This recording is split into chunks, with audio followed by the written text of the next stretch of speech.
बिस्मिल्लाह रहमान रहीम। शुरू करता हूँ अल्लाह के पाक नाम से जो बहुत बड़ा मेहरबान नहायत रहने वाला है। दोस्तों, बहनों, भाइयों, बुजुर्गों, अस्सलाम वालेकुम। तारीख इस्लाम में मोहम्मद बिन कासिम की किस्त नंबर 73 में हम आपको खुशामदीद कहते हैं और इस किस्म में हम बयान कर रहे हैं हजरत उमर बिन अब्दुल अजीज और खत। दोस्तों, बहनों, भाइयों, बुजुर्गों, हजरत उमर बिन अब्दुल अजीज जोर की नमाज अदा करने के बाद मस्जिद नबवी से बाहर निकल रहे थे। अचानक एक सवार दरवाजे पर आकर रुका। सवार का चेहरा गर्दो गुबार में उड़ा हुआ था। इसका चेहरा भूख, प्यास और थकावट की वजह से मुरझाया हुआ था। इसने उमर बिन अब्दुल अजीज को हाथ के इशारे से अपनी तरफ मतवज्जो करते हुए कुछ कहने की कोशिश की, लेकिन खुशक गले से आवाज न निकल सकी। वो घोड़े से उतरकर खत निकालने के लिए जेब में हाथ डालकर उमर बिन अब्दुल अजीज की तरफ बढ़ा, लेकिन 2-3 कदम उठाने के बाद लड़खड़ा कर जमीन पर गिर पड़ा और इसके साथ ही थके हुए घोड़े ने अपने बोझ से आजाद होते ही जमीन पर गिरने के बाद एक झरझरी लेकर दम तोड़ दिया। यह सवार जुबैर था।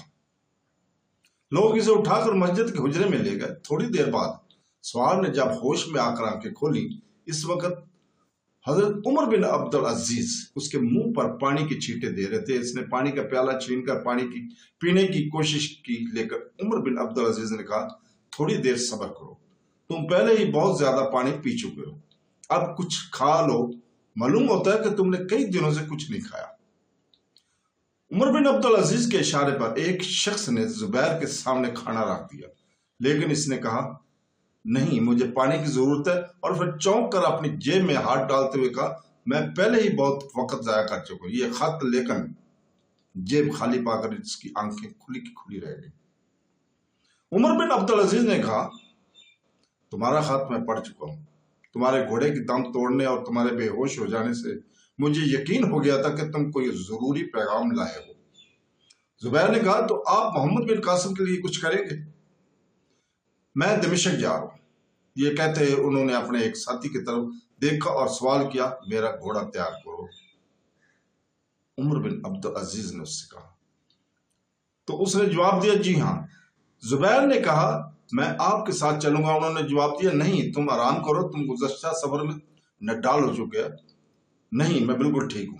मेरे नडाल होने की वजह सफर की कफत से ज्यादा मेरे दिल की बेचैनी थी। अब यहाँ ठहर कर इंतजार करने में मुझे सफर से ज्यादा तकलीफ होगी। उमर बिन अब्दुल अजीज ने कहा, बहुत अच्छा, तुम खाना खा लो। जुबैर ने जल्दी जल्दी खाने के चंद नवाले मुंह में डाल रखने के बाद पेट भरकर पानी पिया और उठकर बोला, मैं तैयार हूं। उमर बिन अब्दुल अजीज ने एक अरब को दूसरा घोड़ा तैयार करने का हुक्म दिया और जुबैर से कहा, आप थोड़ी देर बैठ जाइए। जुबैर ने कहा, अगर आपका हुक्म ना हो तो मैं खड़ा रहने को तरजीह दूंगा। बैठने से इंसान पर नींद और थकावट का हमला निस्बतन ज्यादा शदीद होता है। एक अरब ने पूछा, आपने रास्ते में बिल्कुल आराम नहीं किया? जुबैर ने जवाब दिया, दिन के वक्त बिल्कुल नहीं, और रात को भी इस वक्त जब मैं बेहोश हो जाया करता था। उमर बिन अब्दुल अजीज ने पूछा, तुमने रास्ते में कितने घोड़े तब्दील किए? अरोड़ से बसरा तक हर 5 कोस पर सिपाहियों की चौकियों से मैं ताजा दाम घोड़ा तब्दील करता रहा, लेकिन बसरा से आगे वक्त बचाने के लिए मैंने सीधा रास्ता इख्तियार करना मुनासिब ख्याल किया और सहराए अरब अबूर करते हुए मुझे बाज़ औक़ात एक ही घोड़े पर कई मंजिलें तय करने पड़ी। इससे पहले मेरी सवारी में 4 घोड़े दम तोड़ चुके हैं। उमर बिन अब्दुल अजीज ने कहा, लोग मोहम्मद बिन कासिम की फतवात की दस्ताने तज्जब से सुना करते थे, लेकिन जिस सिपह सलार के पास तुम्हारे जैसे सिपाही हूं, इसके लिए कोई किला नाकाबिले तस्कीर नहीं हो सकता। खादम ने आकर इतला दी कि घोड़े तैयार हैं। जुबैर और उमर बिन अब्दुल अजीज हुजरे से बाहर निकलकर घोड़ों पर सवार हो गए। सुलेमान को सिंध से मोहम्मद बिन कासिम के रवाना होने की इतला मिल चुकी थी। उसे यह भी मालूम हो चुका था कि अरोड़ की तरह मकरान और ईरान के हर शहर के बाशिंदे रास्ते में इसका पुरतपाक खैर मुकदम कर रहे हैं, और यजीद ने बगावत की खौफ से इसे बेड़ियां पहनाने की जुर्रत नहीं की। इन खबरों ने इनकी आतिश इंतकाल पर तेल का काम किया। इसने तमाम तीर देखे और इनमें से जो सबसे ज्यादा तेज और जिगर दोस्त था, इसे मोहम्मद बिन कासिम की किस्मत का फैसला करने के इख्तियारात देकर बसरा रवाना कर दिया था। ये साला था। غازی محمد بن قاسم کا بدترین دشمن۔ بصرہ کے لوگ جس بے چینی اور بے قراری سے محمد بن قاسم کا انتظار کر رہے تھے، اس سے سالہ نے یہ اندازہ لگایا کہ بصرہ میں محمد بن قاسم کے ساتھ بدسلوکی کی گئی تو لوگ بغاوت پر آمادہ ہو جائیں گے۔ وہ محمد بن قاسم کو پابا زنجیر بصرہ سے واسط لے جانا چاہتا تھا، لیکن بصرہ کے عوام کا جوش و خروش دے کر اسے اپنا ارادہ تبدیل کرنا پڑا۔ ایک شام محمد بن قاسم کا قافلہ بصرہ سے 30 میل کے فاصلے پر ایک بستی کے قریب پہنچا۔ بستی کے لوگوں کو یہ اطلاع مل چکی تھی کہ سندھ کا فاتح اور سلمان کا قیدی ایک رات یہاں قیام کرے گا۔ بستی کے مرد، عورتیں اور بچے فوج کی چوکی کے سامنے کھڑے تھے۔ عورتیں محمد بن قاسم کے علاوہ اس لڑکی کو دیکھنے کے لیے برقرار تھی جس کی آواز نے سندھ کی تاریخ بدل ڈالی تھی۔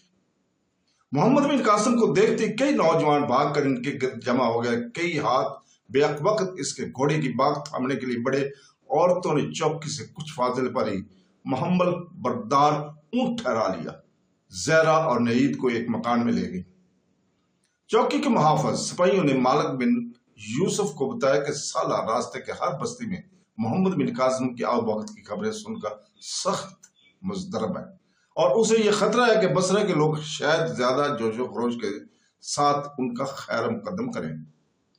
اس بات کا بھی اندیشہ ہے کہ وہاں ناہید کی آواز اس کے حق میں بہت مضر ثابت ہوگی۔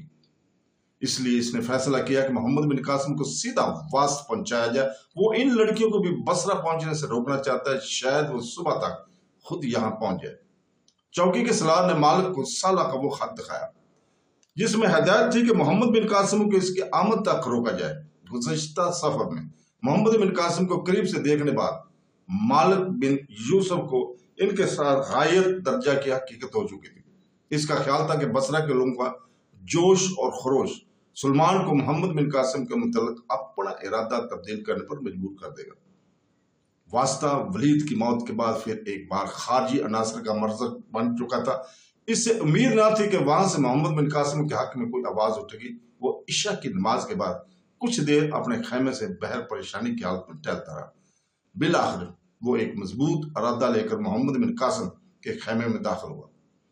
محمد بن قاسم شمع کی روشنی میں بیٹھا کچھ لکھ رہا تھا۔ مالک نے کہا، آپ کس کے نام کوئی خط بھیجنا چاہتے تو میں انتظام کر دوں گا۔